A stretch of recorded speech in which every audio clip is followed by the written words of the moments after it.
These Hollywood legends thought their biggest threat came from studios or tabloids, but their own children were extorting them for millions, threatening to expose family secrets so devastating they would destroy legacies forever. The Price of Paradise, Errol Flynn and the son who held his secrets. Hostage.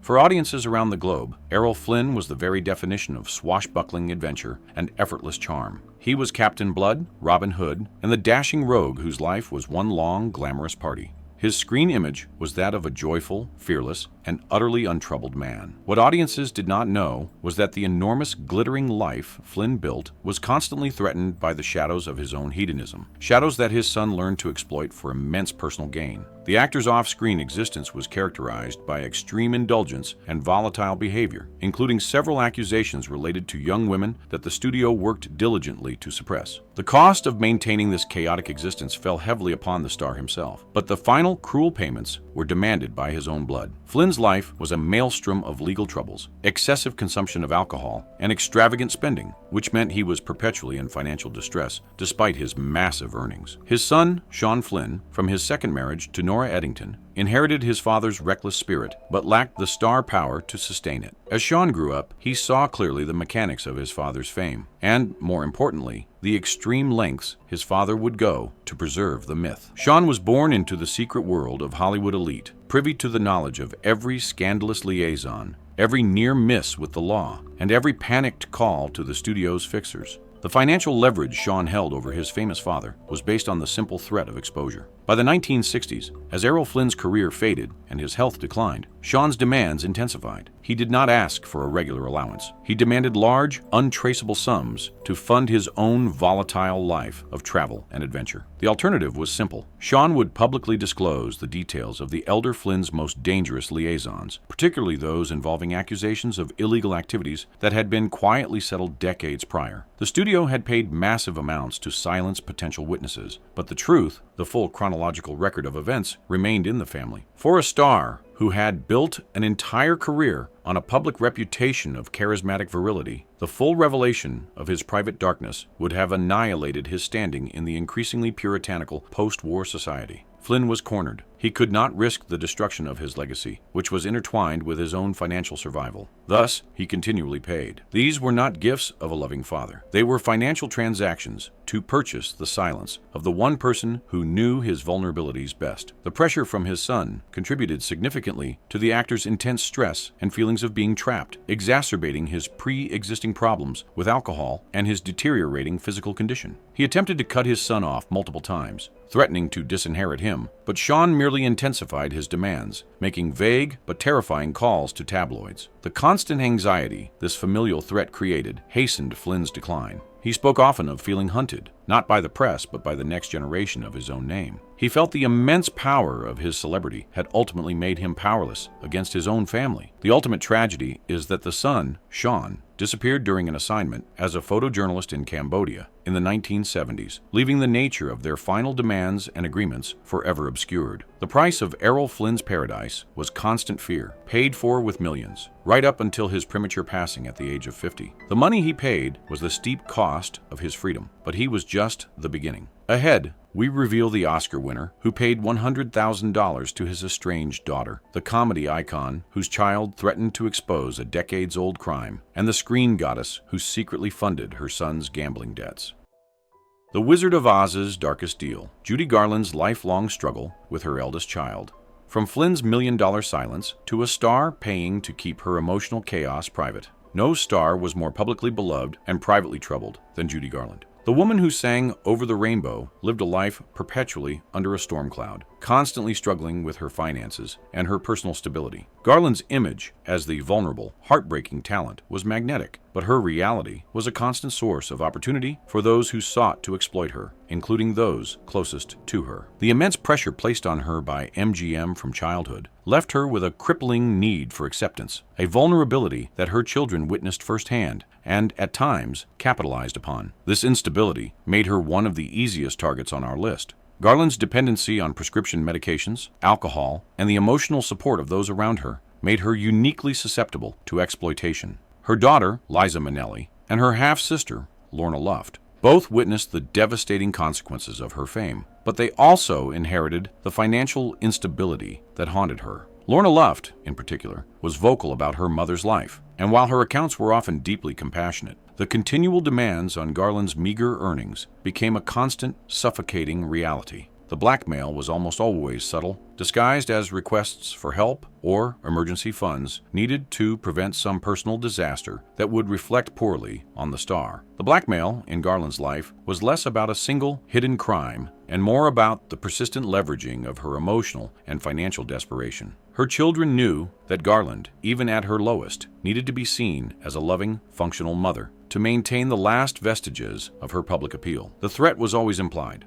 The exposure of the true extent of her instability, the full narrative of the chaotic home life, and the specifics of her reliance on substances, details that could have ended her career completely and solidified the public opinion that she was incapable of caring for herself, let alone her family. One specific threat centered on revealing the full extent of her 1969 divorce proceedings, which included testimony about her constant psychological volatility and threats to her own safety. The fear of social workers intervening fueled her compliance. Garland, desperate for love, stability, and the ability to continue performing, would acquiesce to nearly any financial or emotional demand to keep the peace. The sums were often smaller than those demanded of male stars, but they were paid more frequently and with far greater emotional cost. The tragedy here is not just the loss of money, but the betrayal of trust. The people who were supposed to be her anchors became the instruments of her constant anxiety. Her life was a revolving door of failure, not just because of her own challenges,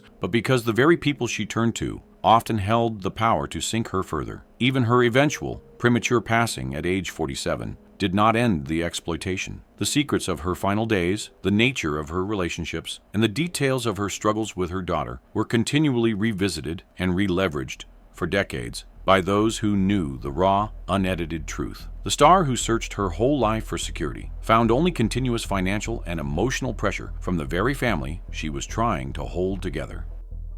Dancing for Dollars, Fred Astaire and the Secret Pact. His daughter broke from emotional turmoil to professional perfection. Fred Astaire was the gentleman, the pinnacle of style, whose personal life was deliberately muted and impeccably respectable. Astaire's fame was built on the illusion of ease and light-hearted romance, maintained by a ferocious dedication to privacy. He actively destroyed old correspondence and refused to authorize a biography during his lifetime, determined that his artistry alone should define him. He spent years culling his archives, meticulously removing anything that betrayed deep emotion or conflict, believing that an artist's private life should not overshadow their work. This effort was completely undone by the one person he trusted most. This fiercely guarded privacy was threatened after his passing. Astaire's daughter, Ava Astaire Mackenzie, was originally entrusted with upholding his legacy. She gave assurances that she would protect his image from the sensationalism of Hollywood biographers. What she also possessed was a vast collection of his private letters, journals, and personal effects, the true record of his life. These contained raw, unfiltered entries describing his debilitating stage fright, his frequent disagreements with his famous dancing partners, and his deep, sustained depression following the passing of his first wife, Phyllis. The financial pressure on Ava was intense, and over time, the promise she made to her father weakened. The blackmail was subtle but effective.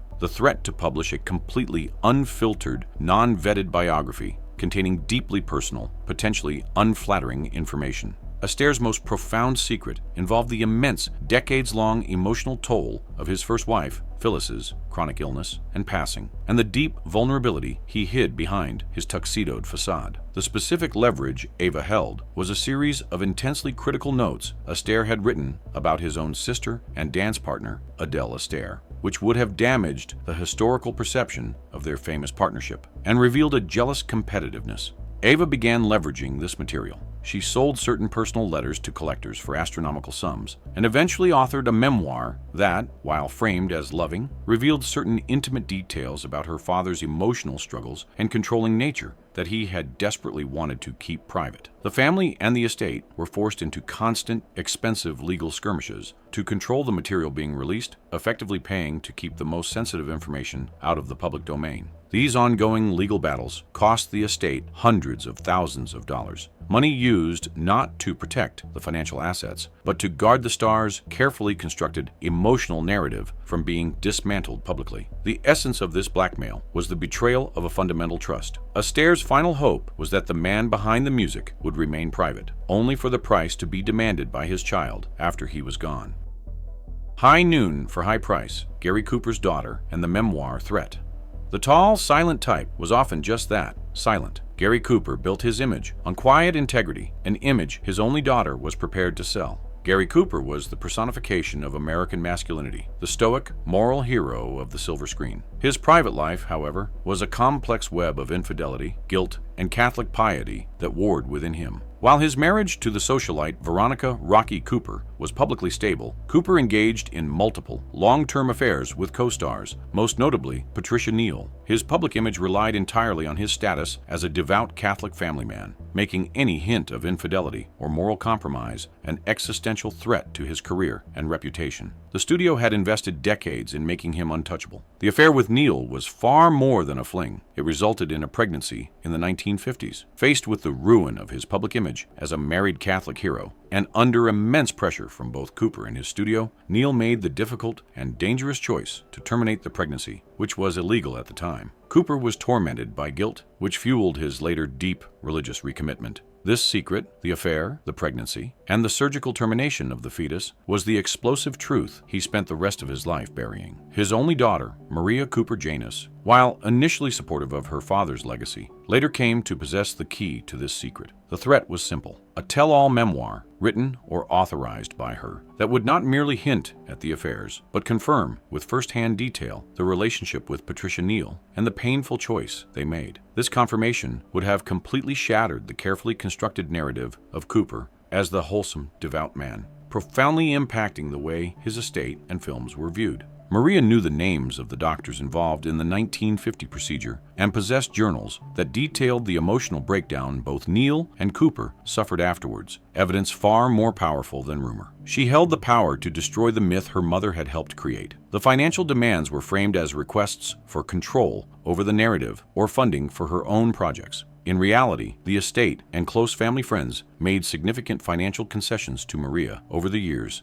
to ensure her public narrative about her father remained carefully curated and protective of the Cooper myth. The final large payout was arranged just before her first major book project was published, ensuring the content remained safely within the family's approved boundaries, omitting the most sensitive revelations. The emotional price here was the permanent stain of the moral choice they made. Cooper struggled with the guilt until his passing, and his daughter's continuous financial leverage over the secret ensured that even in his death, he could not find peace. The integrity he projected on screen was constantly undermined by the transactions necessary to keep his private actions from the public light. If these family dramas have surprised you, they only hint at the depth of Hollywood's secrets. Before we continue, if you are finding this exploration compelling, be sure to subscribe to Golden Age Files. Right now, we're just getting started, uncovering the layers beneath the Hollywood facade. The son's vengeance, Tyrone power, the illegitimate claim, and the payout affairs were one thing, but some secrets challenged the very identity of the stars themselves. Tyrone Power was the epitome of exotic, masculine beauty, a romantic idol whose private life was as glamorous as his films. His image was meticulously crafted to portray him as a man of passion, commitment, and noble lineage. However, like many leading men, Power's personal life involved liaisons and brief, passionate connections that the studios worked constantly to suppress. During the 1930s and 40s, the studios maintained a rigorous facade of moral stability for their top stars, meaning any unacknowledged child was a ticking bomb of public shame and career termination. Power was always aware of this ticking clock. Years after his sudden passing at the age of 44, the secret that threatened his posthumous reputation involved the existence of an illegitimate child. A substantial claim was brought against his estate by an individual alleging to be his son from a brief, unacknowledged relationship during his rise to fame. The timing and nature of the relationship, if proven, would have revealed that Power had engaged in a relationship that could have been deemed inappropriate, and had subsequently abandoned the child and mother. The claimant possessed letters written by Power himself, including specific dates and details that meticulously confirmed the liaison and acknowledged the timing of the child's birth. This documentation was the ultimate leverage. This was not a simple paternity suit. It was a form of generational blackmail. The claimant, understanding the immense value of Power's romantic legacy, demanded a massive, untraceable settlement. The threat was not just to the estate's finances, but to the memory of the star. To confirm the existence of an unacknowledged child from a scandalous affair would completely redefine his image from that of a loving husband and father to a man who lived a double life and shirked his parental responsibilities. The public spectacle was the main fear. The family was determined to keep the evidence, particularly the letters, from being entered into any public record, as that would generate decades of negative press. The estate, led by his widow and other family members, understood that the spectacle of a public trial and the certain revelation of the truth would cause irreparable harm to the value of his image, which was still generating significant revenue. They quietly settled the claim for a massive sum. This payout, one of the first 5 dramatic tolls paid by Hollywood's men, was the price of protecting the image of the noble, perfect Tyrone Power, a final, crushing tax on his noble lineage. The settlement was carefully structured through anonymous trusts to avoid any public confirmation of paternity, keeping the star's reputation clean in the eyes of his devout fans. The son's vengeance was delivered through financial leverage, forcing the star's legacy to admit, through a closed-door payment, the existence of a part of his life he had desperately tried to erase. Ginger's last dance, when a relative threatened the purity of her image.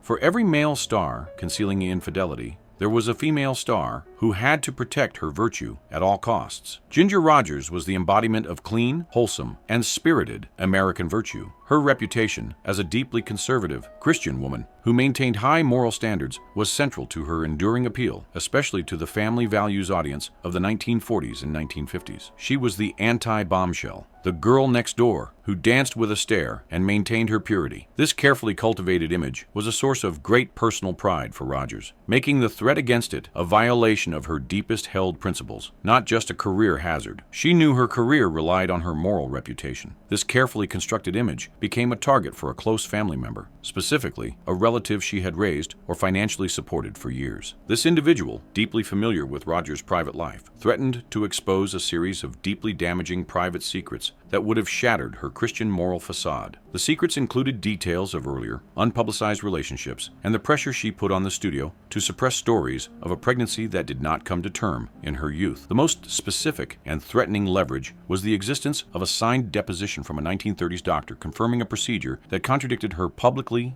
devout image, a document held by the relative. The relative's most pointed threat was to reveal how Rogers demanded constant financial aid to fund various conservative causes, while simultaneously exposing her secret financial support of rivals in the press, a pattern that starkly contrasted with her sweet public image. The demands were financial and insistent. The relative demanded a significant monthly stipend, threatening to collaborate with a sensationalist tabloid to reveal the full, unflattering truth. Rogers, famously protective of her image and her faith, viewed the preservation of her reputation as a moral obligation, and she quietly paid the money for years. The relative's demands were often communicated through third-party lawyers, adding layers of cold, professional cruelty to the family betrayal. The star felt she was perpetually donating to her own ruin. The emotional burden was immense. Rogers, known for her strong will, was rendered vulnerable by the realization that her most trusted familial relationship had been weaponized against her. She was forced to pay tribute to a family member whose very existence was a threat to her carefully managed persona. The money was a tax on her virtue, an ongoing payment to keep the real Ginger, the fiercely ambitious, often ruthless, and humanly flawed woman, from destroying the icon. Her story is a painful reminder that for female stars of her era, the price of the purity they sold to the public was often exacted by those closest to them, turning their homes into quiet prisons of financial intimidation.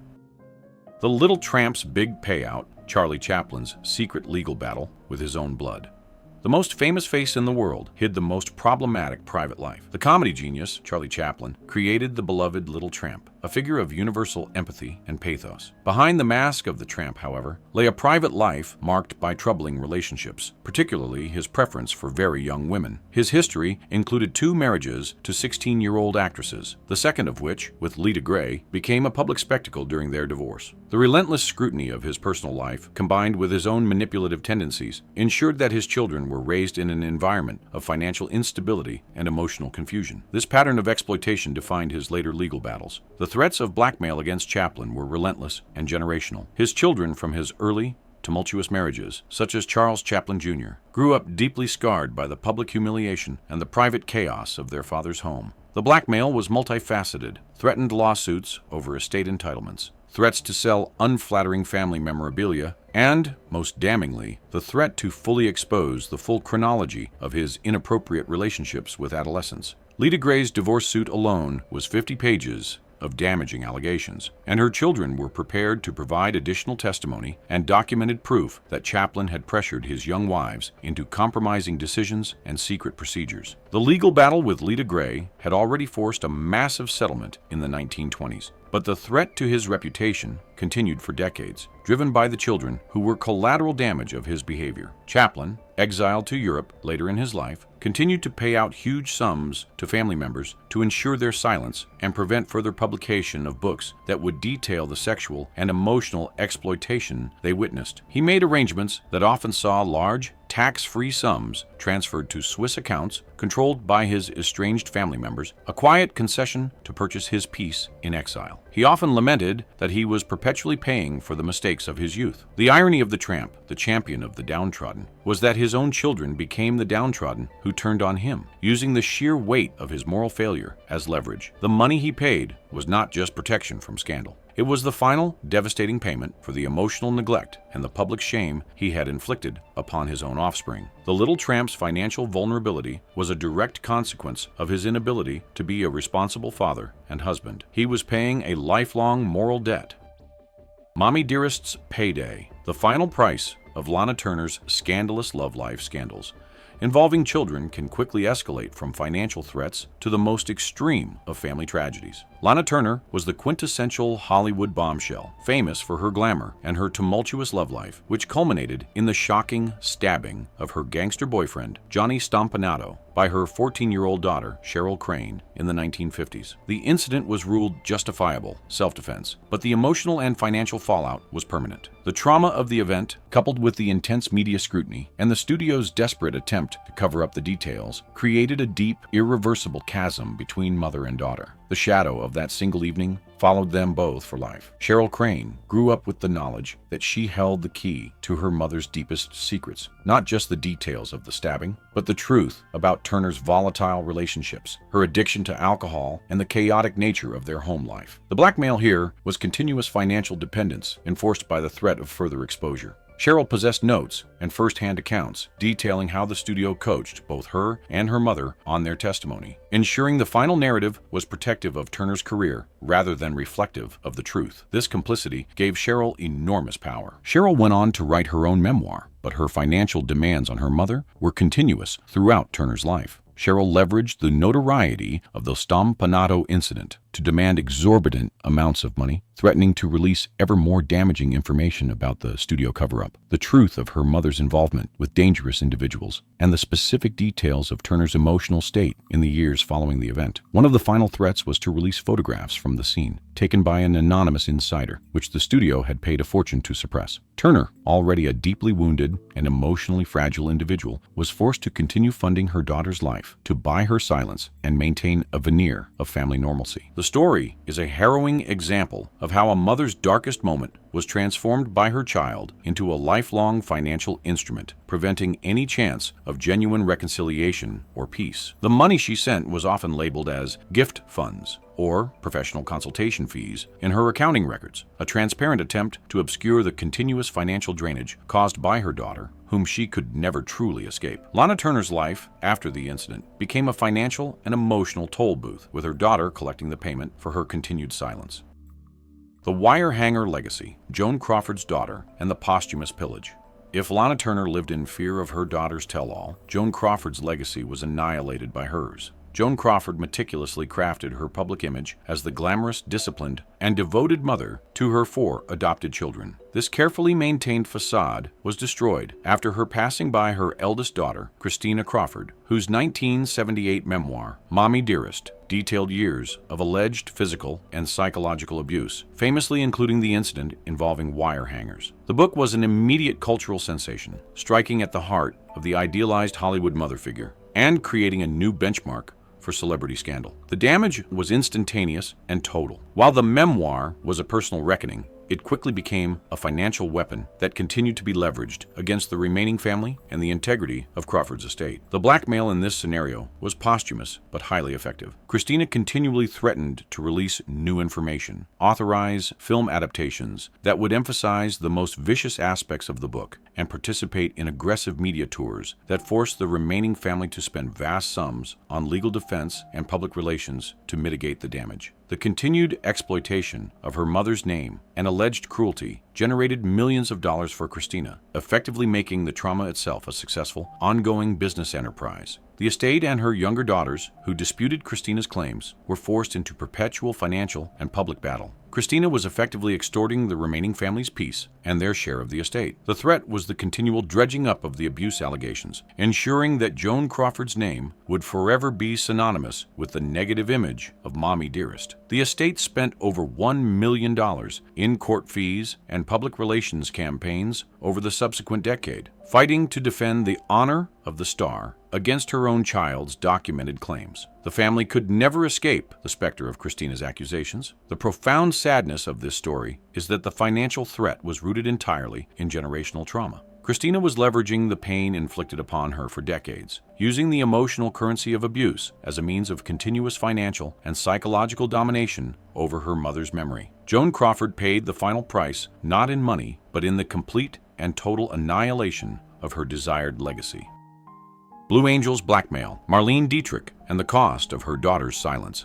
The depths of these secrets are astonishing. Which golden age figure do you believe is still hiding the biggest scandal? Let us know in the comments below. Your requests guide our next investigations. We return to America's most beloved images and the secrets they kept. Few stars commanded a stage like Marlene Dietrich. She was the Blue Angel, a figure of European elegance, iron will, and sophisticated androgyny. She was a legend, and her only child, Maria Riva, was her fiercest critic, and sometimes her greatest financial demand. Dietrich's life was an astonishing performance, both on and off stage, but her private reality was one of intense control, loneliness, and a complex personal life that included her bisexuality and demanding nature as a mother. Dietrich, deeply insecure about aging and losing control, spent her later years isolating herself in her Paris apartment, a reclusiveness that ironically gave Maria Riva even more power over the narrative of her mother's decline. Maria Riva grew up under the shadow of her iconic mother's overwhelming presence. The blackmail threat was the unfiltered truth of the mother-daughter relationship, details of Dietrich's numerous relationships with both men and women,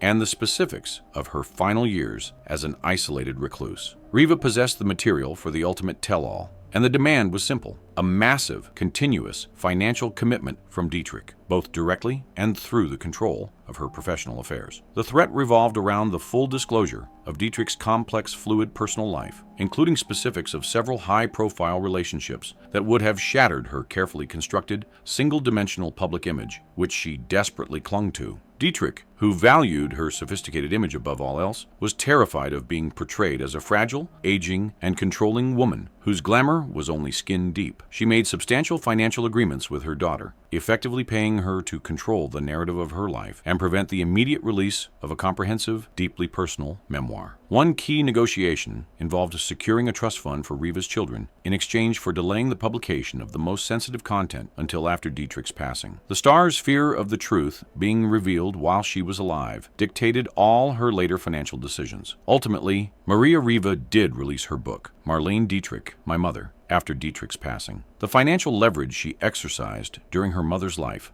allowed her to gather the material and secure the publishing deal that would deliver the final, brutal truth. The book was a sensation, revealing the full extent of Dietrich's private demons and confirming the generational trauma. Marlene Dietrich's iron will was finally broken by the one person who knew her best, the person she paid for decades to remain silent.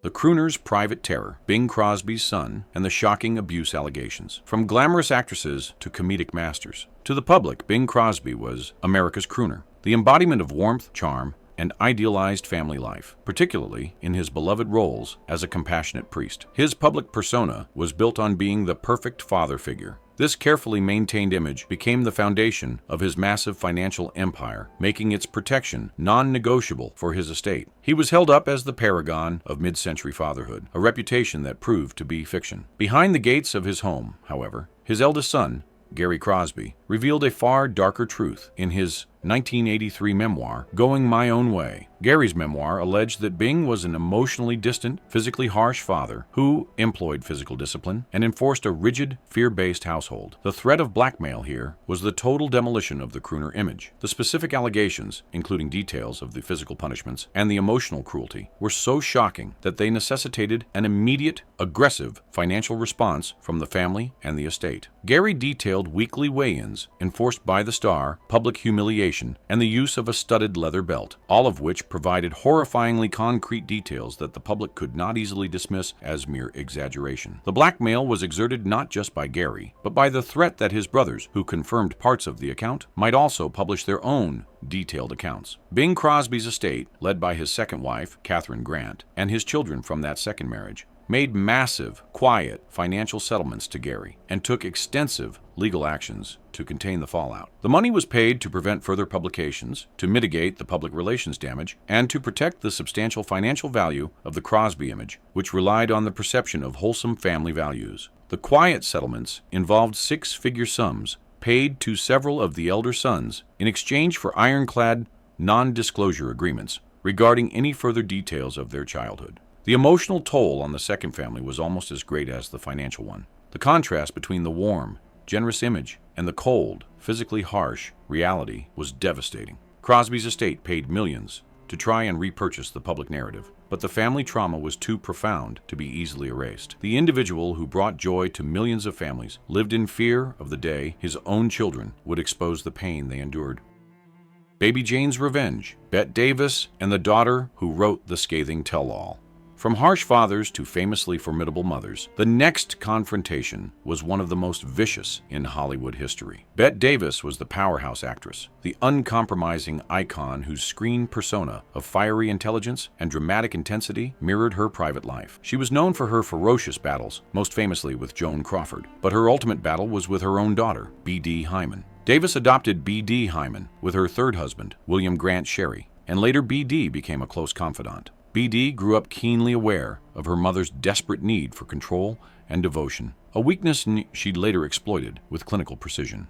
The complexity of their bond gave B.D. unique insight into Davis's greatest fears. The relationship became severely strained, culminating in B.D. Hyman's scathing 1985 tell-all book, My Mother's Keeper. The book portrayed Davis as a grotesque figure, an alcoholic, manipulative, and abusive mother who created a toxic and traumatic home environment. The timing of the book was a calculated act of cruelty, published shortly after Davis had undergone a serious surgical procedure. The book's claims were amplified by the fact that Davis's beloved grandson, Brock, confirmed aspects of the mother's manipulative behavior. This created a schism that split the family irrevocably. The blackmail B.D. Hyman was purely emotional and professional. She demanded continuous financial support and public acknowledgement, threatening to publish even more damaging sequels and participate in endless media campaigns that would destroy Davis's final, fragile attempt at a career comeback. Davis, heartbroken and publicly humiliated, fought back with all her remaining will, but the emotional cost was nearly terminal.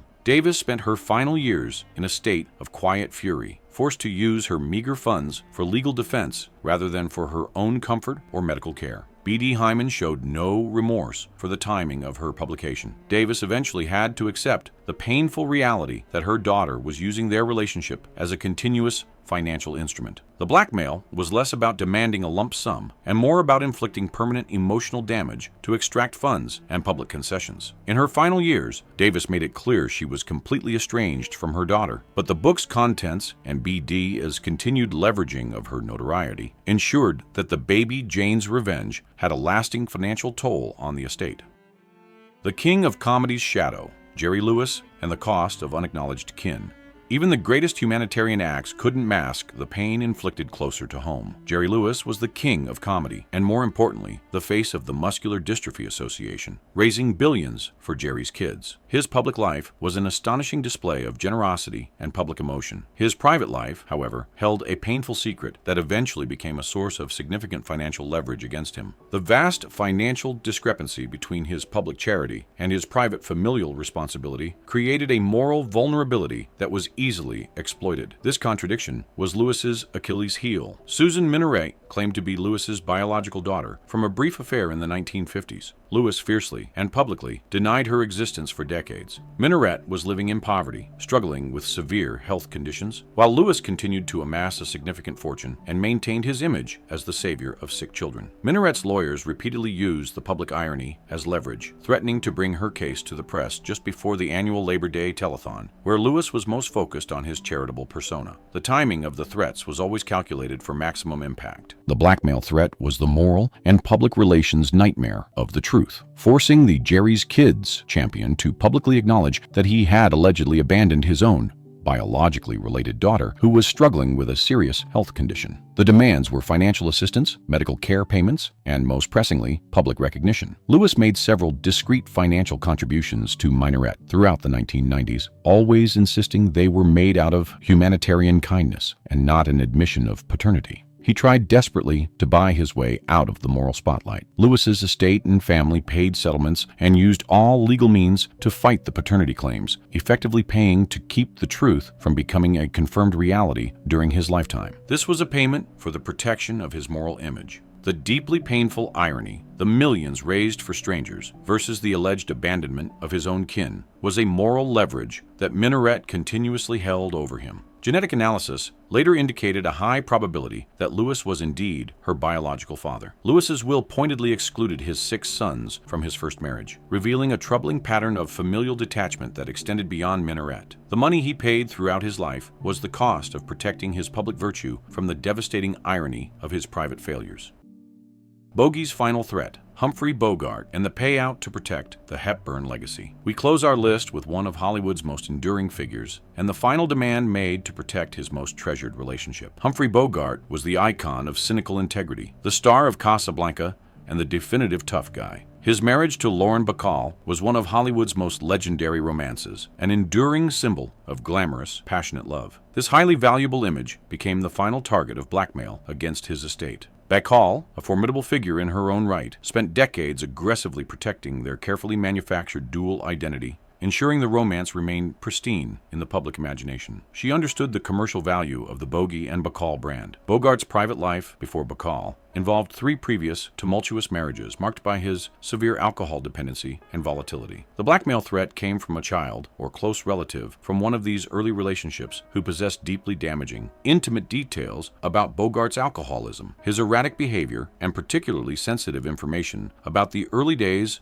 of his relationship with Bacall that could have invalidated the romantic narrative surrounding their iconic pairing. The relative threatened to release a trove of personal correspondence from Bogart's third wife, Mayo Methot, that vividly detailed Bogart's explosive temper and dependency issues during that marriage. This was highly potent leverage. The demand was a massive lump sum payout to secure the silence of this family member and prevent the publication of a tell-all account. Lauren Bacall, as the protector of the Bogey and Bacall legacy, was forced to authorize the payment. The money was paid not only to protect Bogart's memory, but to protect the enormous financial and emotional value of the Bacall-Bogart brand, which was her inheritance. The estate's lawyers advised Bacall that the cost of the lump sum, though enormous, was far less than the projected loss of revenue from commercial deals and film rights if the true, volatile history of Bogart were to be fully exposed. The settlement was handled with utmost secrecy. The payout was the final, devastating price for the volatile, unchecked life Bogart lived before finding love and stability with Bacall.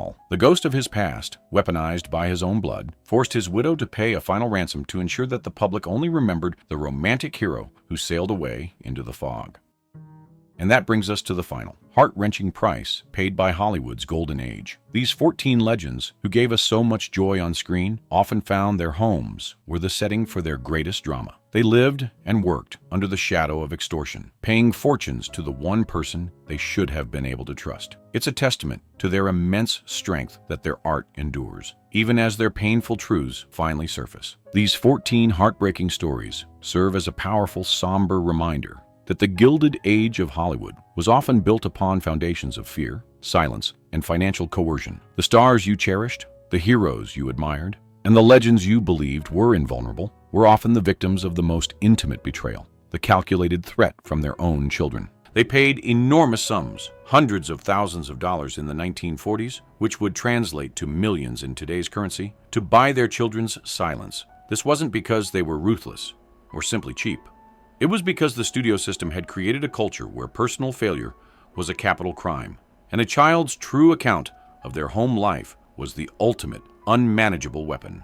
The constant financial and emotional drain from these threats contributed significantly to the anxiety, depression, and substance use that tragically plagued so many of these icons. They were forced to maintain a radiant facade while privately negotiating their personal worth against the fear of public ruin. Yet, knowing these struggles does not diminish their artistry. If anything, it enhances our appreciation for their resilience. The emotional depth they brought to the screen, the vulnerability of Garland, the stoicism of Cooper, the controlled elegance of Dietrich, was often a direct reflection of the very pain and duality they were experiencing in their own lives. They channeled their complex reality into their performances, finding an authentic expression in their art that was denied to them in their homes. When we watch their films today, we are watching not just a performance, but an act of immense, costly endurance. These revelations should inspire not judgment, but a profound understanding of the human beings behind the carefully curated images. If these revelations gave you a deeper appreciation for the human cost of that dazzling era, please hit the like button and share this story with a fellow classic film lover.